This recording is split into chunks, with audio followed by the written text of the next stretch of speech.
नमस्कार, आप देख रहे हैं केबीपी भारत और हमारा खास प्रोग्राम खास मुलाकात में आज हमारे साथ भाजपा के नेता राजा पाठक जी हैं। और राजा पाठक पर राष्ट्रीय कार्यकारिणी विभाग में सदस्य हैं मध्य प्रदेश में, और उनसे आज आगामी मध्य प्रदेश में होने वाले विधानसभा चुनावों से लेकर विभिन्न मामलों पर परिचर्चा होगी। तो राजा जी, बहुत बहुत स्वागत है आपका। और सबसे पहले आपसे ये जानना चाहेंगे कि आपका जो राजनीतिक सफर किस प्रकार रहा, कहाँ से शुरुआत हुई, क्योंकि एक युवा के तौर पर, एक युवा नेता के तौर पर आपने जिस तरीके से कम समय में बेहतर काम किया और एक अच्छे पदों पर आज प्रदेश स्तर पर आप काम कर रहे हैं, तो किस तरीके का रहा आपका राजनीतिक सफर? देखिए ब्रजेश जी, हमारा मातृ संगठन जो है राष्ट्रीय स्वयंसेवक संघ, बाल अवस्था से 16 वर्ष की आयु से स्वयंसेवक रहा। उसके बाद स्कूल में आया तो अखिल भारतीय विद्यार्थी परिषद से जुड़ा, युवा मोर्चा में विभिन्न दायित्वों पे रहा। आज भी पार्टी जहां उपयोग करना समझती है, जो दायित्व देती है, तो अपन तो एक राष्ट्रवादी विचारधारा को राष्ट्रीय पुनर्निर्माण में अपना योगदान जहां दे सकते हैं, जो हमसे अपेक्षा हमारे नेतृत्व द्वारा की जाती है, अपना अपना कर्तव्य का पालन करते हैं कि अपन कैसे समाज में अपनी विचारधारा के लिए बेहतर से बेहतर कर सकें। हमारा उद्देश्य यही रहता है। तो देश के युवा आज राजनीति में काफ़ी सक्रिय है, आप भी युवा नेता हैं। आप युवाओं को क्या मैसेज देना चाहेंगे कि अगर वो राजनीति में आते हैं तो किस तरीके से काम करें और बेहतर से बेहतर कर सकें? देखिए, राजनीति जनसेवा का बहुत ही अच्छा माध्यम है, जनता की मदद करने का, देश के लिए कुछ कर दिखाने का सबसे अच्छा माध्यम है। राजनीति में आने से, जब युवा राजनीति में आएंगे तो स्वाभाविक ही है देश प्रगति के पथ पे अग्रसर होगा। और युवाओं को राजनीति में आके जमीनी समस्याओं पर, युवाओं की समस्याओं पर, आत्मनिर्भर भारत को आगे बढ़ाते हुए स्वरोजगार, स्वाध्याय, अध्ययन, चिंतन, मनन, जनसेवा, परोपकार की दिशा में कार्य करते हुए कार्य करना चाहिए। आपने आत्मनिर्भर भारत की बात की, देश के प्रधानमंत्री ने आत्मनिर्भर भारत की शुरुआत की, और आज अगर आप अपने स्तर पर बताना चाहें कि देश किस तरीके से आत्मनिर्भर हो सकता है, क्या है इसका मूल मंत्र, क्या मानते हैं आप? आत्मनिर्भर भारत की कई योजनाएं हमारे माननीय प्रधानमंत्री जी द्वारा देश को दी गई हैं, और आज कई पढ़े लिखे नौजवान साथीगण आत्मनिर्भर भारत की दिशा को देश में आगे बढ़ा रहे हैं। सबसे पहली बात तो ब्रजेश जी ये है कि शिक्षा का मतलब जब तक समाज में केवल नौकरी तक सीमित होगा, युवा कुछ बेहतर राष्ट्र के लिए नहीं कर सकते, ना ही कुछ बड़ा करके दिखा सकते हैं अपने देश में। शिक्षा का मतलब केवल नौकरी तक सीमित नहीं होना चाहिए। शिक्षा एक ज्ञान का माध्यम है। अन्य भी क्षेत्र हैं, व्यवसाय है। डिजिटल इंडिया ने काफी व्यवसाय का आयाम खोले हैं। इंटरनेट ने कई जिन लोगों में जहां प्रतिभाएं हैं, इतनी स्कीमें हमारी भारतीय जनता पार्टी की, चाहे केंद्र की सरकार हो चाहे प्रदेश की सरकार हो, जहां क्षमताएं हैं उन्हें प्रोत्साहन के लिए, उन्हें सहयोग के लिए कई योजनाएं चलाई जा रही हैं और लोग लाभ ले रहे हैं। कई एमबीए करने वाले लोग, कोई आज मेंटलिटी ये होती है कि ये कार्य छोटा है, ये बड़ा है, ये कोई उद्देश्य नहीं होता है।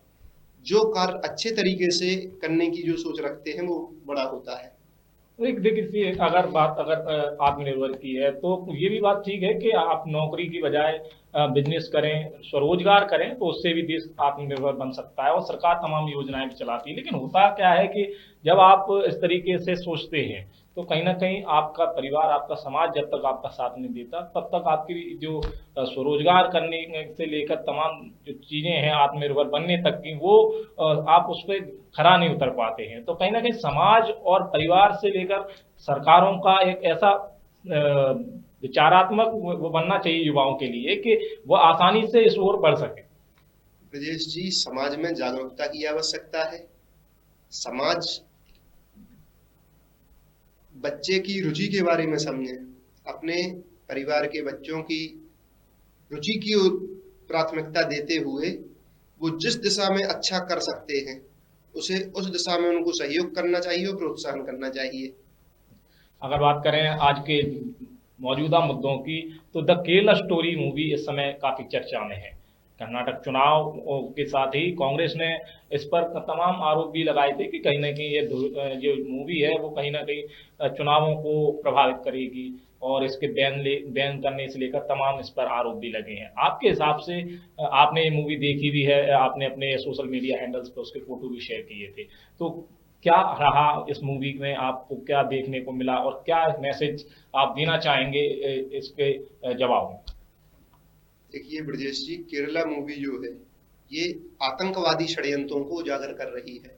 इसे देश के हर नागरिक को अपने परिवार के सहित जरूर देखना चाहिए। ये मूवी जागरूकता के लिए है, आतंकवाद के खिलाफ मूवी है और ये आतंकवादी षड्यंत्रों को उजागर करने वाली मूवी है।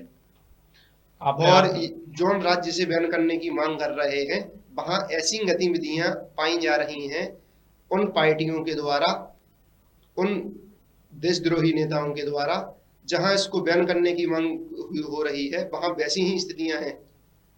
देखिए, अगर मूवी के फैक्ट चेक की बात करें, तो जब ये ट्रेलर आया था इस मूवी का, तो इसमें लगभग 32,000 लड़कियों की कहानी बताई गई थी। लेकिन जब तक यह मूवी आई और रिलीज तक सिर्फ 3 लड़कियों की कहानी तक रह गई। तो क्या आप मानते हैं कि कहीं ना कहीं इसके ट्रेलर लॉन्च के साथ इसको जितना बड़ा चढ़ाकर दिखाया जा रहा था वो उतना नहीं निकला, और उसके बाद सुप्रीम कोर्ट में भी जो इसके मेकर्स हैं उन्होंने हल्फनामा सिर्फ दिया है, उसमें सिर्फ 3 लड़कियों की कहानी बताई है, उसमें भी सिर्फ एक लड़की जो है वो हिंदू बताई गई है जिसका धर्म परिवर्तन किया गया।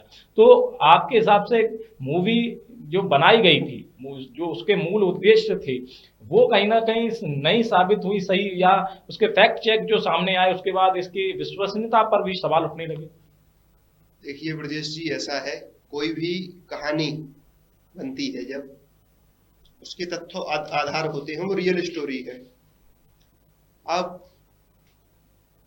पहले 30,000 की बता रहे थे या 3 पात्रों ने मिले होंगे उचित, तो उनने, वो फिल्म निर्देशक का विषय है, उनने मूवी बनाई, लेकिन बनाई तो वास्तविकता पे आधारित है वो। और मैं तो ये कहना चाहता हूँ वो केवल केरला की मूवी नहीं है, वो पूरे देश की मूवी है। पूरे देश में अगर आप भी ऊर्जावान पत्रकार हैं, आप भी अगर सर्वे करने जाएंगे, ऐसी स्थितियां आपको हर राज्य में मिलेंगी, सिर्फ उन राज्यों को छोड़कर जहां भारतीय जनता पार्टी की सरकार है। कर्नाटक चुनाव पर आपकी क्या प्रतिक्रिया है? पार्टी के हार को किस तरीके से लेते हैं और क्या वजह मानते हैं आप? चुनाव तो चुनाव है, जनादेश का हम सम्मान करते हैं। हम जनता की महत्वाकांक्षाओं पर या जो भी हो, कुछ कमी हमारे नेतृत्व के द्वारा, हमारे कर्म के द्वारा रही होंगी, तब हमारी भारतीय जनता पार्टी की सरकार वहां नहीं बन पाई। लेकिन जनता बहुत जागरूक है, आगे बनेगी।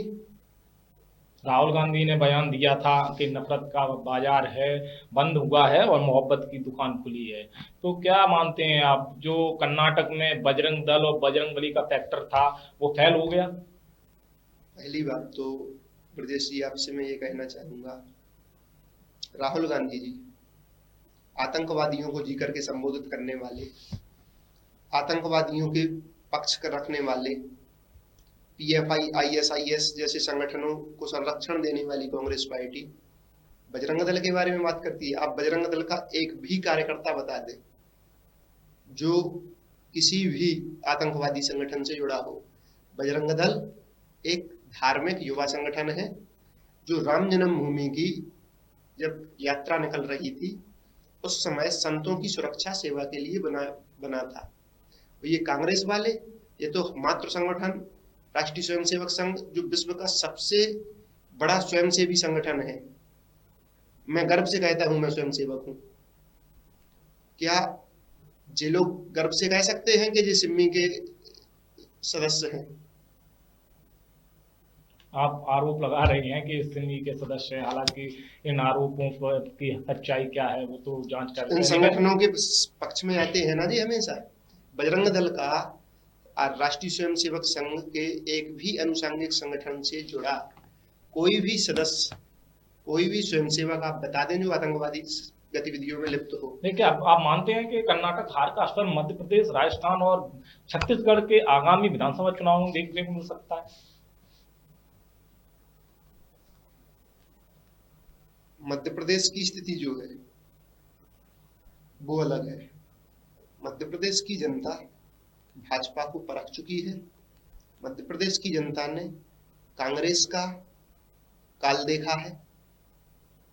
न विकास था, न बिजली थी, अपराध, सभी जगह अपराध, वंशवाद, परिवारवाद, भ्रष्टाचार का दौर मध्य प्रदेश की जनता ने देखा है। मध्य प्रदेश की जनता लगातार आशीर्वाद भारतीय जनता पार्टी को देती आ रही है।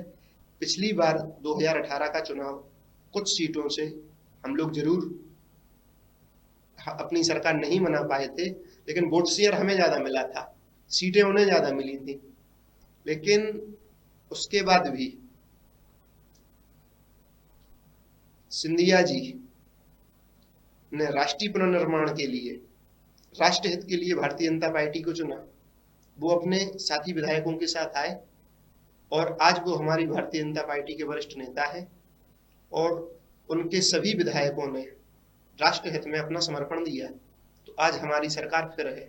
आप सिंधिया जी की बात कर रहे हैं, लेकिन जिस तरीके से सिंधिया गुट जब आपकी पार्टी में शामिल हुआ, सिंधिया के विधायक शामिल हुए, लेकिन कहीं ना कहीं एक भाजपा सिंधियामय दिखती है और एक भाजपा मूल भाजपा दिख रही है। अभी तक आप दोनों ही लोगों में या यूं कहें कि भाजपा और सिंधिया भाजपा में सामंजस्य की कमी देखने को मिलती है। अभी हाल में आपके कई नेताओं के जो बयान आए सिंधिया और सिंधिया विधायकों को लेकर, क्या मानते हैं विधानसभा चुनावों में यह कलह जो कांग्रेस पर आप आरोप लगाते हैं कलह का, वो कलह आज भाजपा में खड़ी हो गई है? और दिग्विजय सिंह ने भी वो बयान दिया था कि सिंधिया की वजह से जिस तरीके से कांग्रेस में कलह रहा, आज वही हालात भाजपा में है। तो क्या मानते हैं कि सिंधिया गुट के आने के बाद भाजपा में अब वह कलह शुरू हो गया है? देखिए ब्रजेश जी, ऐसा है, सिंधिया जी आज भारतीय जनता पार्टी के वरिष्ठ नेता हैं और उनके साथ जितने भी लोग आए हैं उनमें कोई अंतर नहीं है। वो आज भारतीय जनता पार्टी के निष्ठावान कार्यकर्ता हैं, सदस्य हैं और वो हमारे संस्कारों में ढल गए हैं। और राजनीति में स्वाभाविक है, जब जनता खुला बहुमत नहीं देती है तो किसी से सहयोग लेना होता है, जनता की सेवा के लिए किसी को देना पड़ता है। सिंधिया जी ने जनसेवा के लिए भारतीय जनता पार्टी को अपना माध्यम से चुना और आज वो भारतीय जनता पार्टी के वरिष्ठ नेता हैं। उनसे जुड़ा हर कार्यकर्ता, पूरे विधायक आज भारतीय जनता पार्टी के परिवार के सभी सदस्य हैं और सभी परिवार के साथी हैं। ये सब जो बातें हो रही हैं इनका कोई सिर पैर नहीं है। आप खुद मूलतः टीकमगढ़ से बिलोंग करते हैं, बुंदेलखंड जिसे कहा जाता है राजनीति का कहीं ना कहीं वो सेंटर है, तो वहां से इस बार भाजपा की स्थिति क्या रहने वाली है? देखिए ब्रजेश जी, बुंदेलखंड शुरू से ही भारतीय जनता पार्टी का गढ़ रहा है और आज भी भारतीय जनता पार्टी ही बुंदेलखंड से ही नहीं, संपूर्ण मध्य प्रदेश से भारतीय जनता पार्टी बम्पर चुनाव जीतेगी और 200 पार सीट पे हम लोग जाएंगे। देखिए, चुनाव आप 200 पार का दावा कर रहे हैं, दावा इस तरीके का कर्नाटक में भी देखने को मिला था, हालांकि वहां के परिणाम कुछ और हैं, लेकिन इस बार का चुनाव आप क्या मानते हैं, किस मुद्दों पे लड़ा जाएगा? विकास, जातिवाद या केंद्रीय मुद्दे हावी रहेंगे यहाँ के चुनाव में, या राज्य के मुद्दे हावी रहेंगे? देखिए ब्रजेश जी, भारतीय जनता पार्टी ने जो कहा है वो करके दिखाया है। हम जनता की हर मांग पे खरे उतरे हैं और खरे उतरते जा रहे हैं। विकास का क्रम निरंतर चल रहा है। Bharatiya Janata party good governance, development के आधार पे जनता के बीच में हम जा रहे हैं। हम गुड गवर्नेंस और डेवलपमेंट के मुद्दे पे कार्य करती है हमारी भारतीय जनता पार्टी। कर्नाटक हार के बाद मध्य प्रदेश में किस तरीके के बदलाव के संकेत देखने को मिल रहे हैं? क्या संगठन स्तर पर कोई बदलाव होने की स्थिति बनेगी? साथ ही जिस तरीके से अभी बीच में कुछ महीनों पहले एक अफवाह चली थी कि सीएम फेस को लेकर भाजपा बदलाव कर सकती है, तो क्या आप पार्टी के चूंकि कार्यकर्ता भी हैं, तो आप बताएं इसकी क्या सच्चाई क्या है, क्या ये अफवाह है या इसको लेकर कोई बदलाव आगे देखने को मिलेगा भाजपा में? देखिए ब्रजेश जी, कब क्या बदलाव होना है ये तो केंद्रीय नेतृत्व तय करता है। और बदलाव होना कोई चुनाव या कोई भी विषय पे आधारित नहीं होता है। बदलाव एक क्रम होता है, बदलाव का एक समय निर्धारित रहता है। और ये क्या निर्णय होते हैं, कब होते हैं, ये हम लोग तय नहीं करते, ना हम लोगों का चिंतन का विषय होता है। ये चिंतन हमारा राष्ट्रीय नेतृत्व करता है, किसे क्या जिम्मेदारी देनी है। बस हम लोगों का चिंतन ये होता है, हम सभी कार्यकर्ताओं का, जिसे जो जिम्मेदारी दी जाती है उसे बेहतर से बेहतर करने का प्रयास करते हैं। भारतीय जनता पार्टी में कार्यकर्ता स्तर का व्यक्ति ही मुख्यमंत्री बनता है, राष्ट्रीय अध्यक्ष बनता है, प्रधानमंत्री बनता है। राजा पाठक जी, आपके ही भाजपा संगठन के ही एक नेता रहे हैं प्रवीण तोगड़िया जी, जो इस समय शायद भाजपा की लाइन से अलग, जी, विश्व हिंदू परिषद, वो कहीं ना कहीं आपकी भाजपा का एक बी टीम मानी जाती है। आप ये चीज शायद मानते हैं, मानने को तैयार ना हो, लेकिन उसको भी बी टीम ही माना जाता है। तो मैं ये जानना चाहता हूँ कि उनके अभी कुछ बयान आए हैं सामने। प्रवीण तोगड़िया जी ने कहा कि इस देश में मुसलमानों को 2 से ज्यादा बच्चा पैदा करने पर जेल में डालने का प्रावधान किया जाएगा। साथ ही हम प्रधानमंत्री से लेकर नीचे स्तर तक के अधिकारी और तक को हिंदू धर्म के ही व्यक्ति को बनाने का प्रावधान भी लाएंगे, और इसका संविधान संशोधन के जरिए प्रावधान करने की बात उन्होंने कही। यह उनका बयान था। तो जो हिंदू राष्ट्र की बात वो कर रहे हैं, तो आप क्या इससे सहमत हैं? क्या इस तरीके से संविधान संशोधन कर इस देश में को हिंदू राष्ट्र बनाया जा सकता है? देखिए ब्रजेश जी, हिंदू जो है, हिंदू भारत की जीवन शैली है। हिंदू कोई जाति वर्ग संप्रदाय ही नहीं है।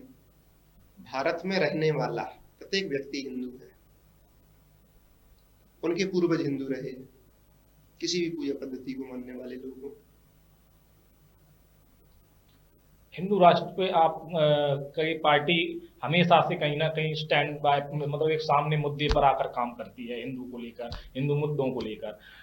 प्रवीण तोगड़िया के बयान के बाद पार्टी की तरफ से या अभी तक किसी की प्रतिक्रिया नहीं आई। अगर हिंदू राष्ट्र की वह बात करते भी हैं, तो पूर्व प्रधानमंत्री अटल बिहारी वाजपेयी का एक बयान मुझे याद है, जब उन्होंने कहा कि इस देश को आप हिंदू राष्ट्र नहीं बना सकते, इसे हिंदू राज्य कह सकते हैं, लेकिन इस देश का संविधान चूंकि इस तरीके से बनाया गया है कि इसको हिंदू राष्ट्र नहीं बनाया जा सकता, सांप्रदायिक है ये पूरा देश। और इस तरीके के जब नेता बयान देते हैं, तो क्या यह सिर्फ एक राजनीतिक बयान मान के चला जाए, या एक जो विचार है वो एक समुदाय विशेष को टारगेट करने का विचार है? तो क्या समुदाय विशेष को टारगेट किया जाता है, या वाकई हिंदू राष्ट्र और हिंदू राज्य को लेकर पार्टी किसी तरीके से, भाजपा या यूं कहें आपके ही संगठन से जुड़े जो लोग हैं, वो इसको लेकर कितने आश्वस्त हैं? देखिए प्रदेश जी, जो बयान देते हैं, जैसे माननीय प्रवीण तोगड़िया जी ने जो बयान दिया, ये आपको उनसे पूछने का विषय है। किसी के बयान पे कोई प्रतिक्रिया कैसे दे? प्रवीण तोगड़िया जी का व्यक्तिगत विषय है ये, उनने जो बयान दिया है। और आज वो भारतीय जनता पार्टी के न संघ परिवार की किसी भी दायित्व पे वर्तमान में तो आज वो है नहीं। तो इस विषय पे हमारी सरकार, संगठन के कोई भी पदाधिकारी, नेता इस पे प्रतिक्रिया क्यों देंगे? और रही बात हिंदू राष्ट्र की, तो भारत तो हिंदू राष्ट्र शुरू से है ही। भारतीय जीवन शैली ही हिंदू है। स्वामी विवेकानंद ने आज से कई वर्षों पूर्व विदेश में कहा था, संपूर्ण विश्व भारतीय जीवन शैली को आज अपना रहा है। हमारे साथ आज के इस खास कार्यक्रम में जो राजा पाठक जी थे, जिन्होंने अपने विभिन्न मुद्दों पर अपनी बात रखी और राजनीतिक सफर के बारे में उनसे बात हुई। आगे के लिए बने रहिए हमारे साथ। नमस्कार।